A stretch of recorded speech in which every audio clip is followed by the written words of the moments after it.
அதாவது இல்லை ஒரு தொடர்ந்து கோயம்புத்தூர்லேயே அந்த சம்பவம் நடந்திருக்கு. மருத்துவத்துறை அமைச்சர்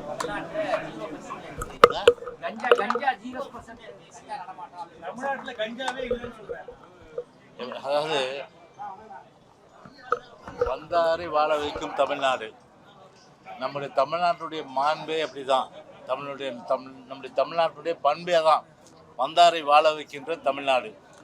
அப்படிப்பட்ட ஒரு தமிழ்நாடு ஒரு தலை குனிகின்ற ஒரு செயலாகத்தான் நிச்சயமாக உலகம் முழுவதும் இருக்கின்ற தமிழர்களும் சரி, இந்தியாவிலே தமிழர்களுடைய அந்த ஒரு கருத்து, ஒரு தலை நிமிர்ந்த தமிழனை ஒரு தலைகுனியை வைத்த அந்த ஒரு சூழ்நிலை இந்த ஆளும் இந்த திராவிட முன்னேற்ற கழகத்துக்கு உண்டு. அதாவது பொய் சொல்வதற்கு ஒரு அளவு உண்டு. ஆனால் ஒரு வானளவிய ஒரு இமயமலை அளவிற்கு ஒரு முழு பாறாங்கல்லை கூட முழு பூசணிக்காய் சொல்ல மாட்டேன், ஒரு முழு பாறாங்கல்லை கூட சோற்றிலே மறைக்கின்ற அந்த ஒரு வித்தையை திமுக நன்றாக கத்திருக்கின்றது.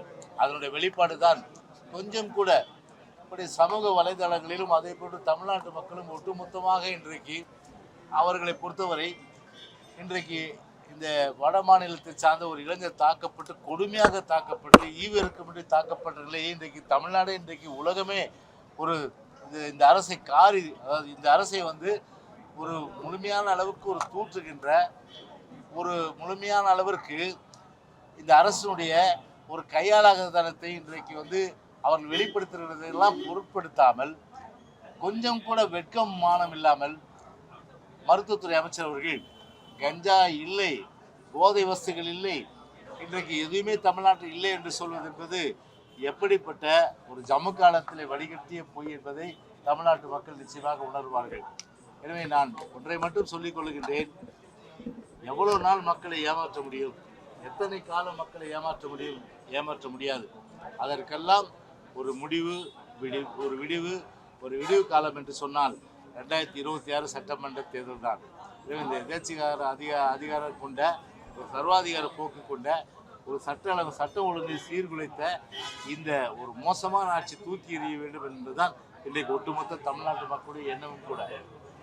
பழைய பென்ஷன் ஸ்கீம் ப்ரிப்பேர் பண்றதுக்கு குழு அமைச்சிருந்தாங்க. அந்த குழுல நீங்க இருக்கீங்க. எப்ப இதோட கூட்டம் நடைபெறுது?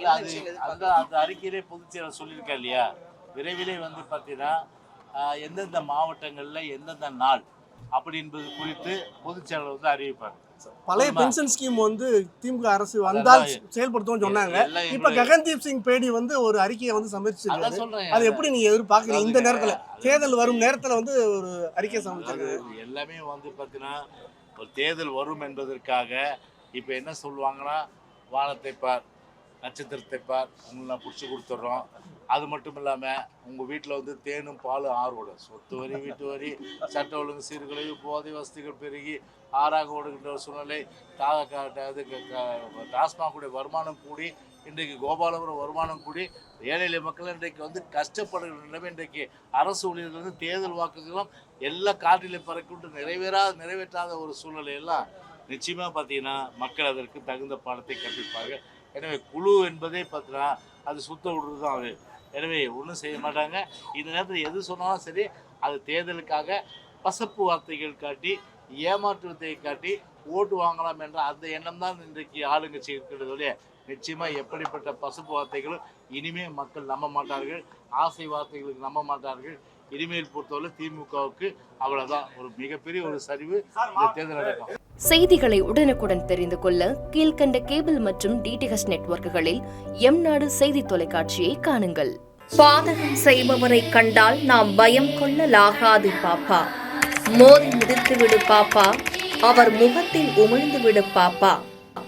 அண்மை செய்திகளை உடனுக்குடன் தெரிந்து கொள்ள இணைந்திருங்கள் எம்நாடு தொலைக்காட்சியுடன்.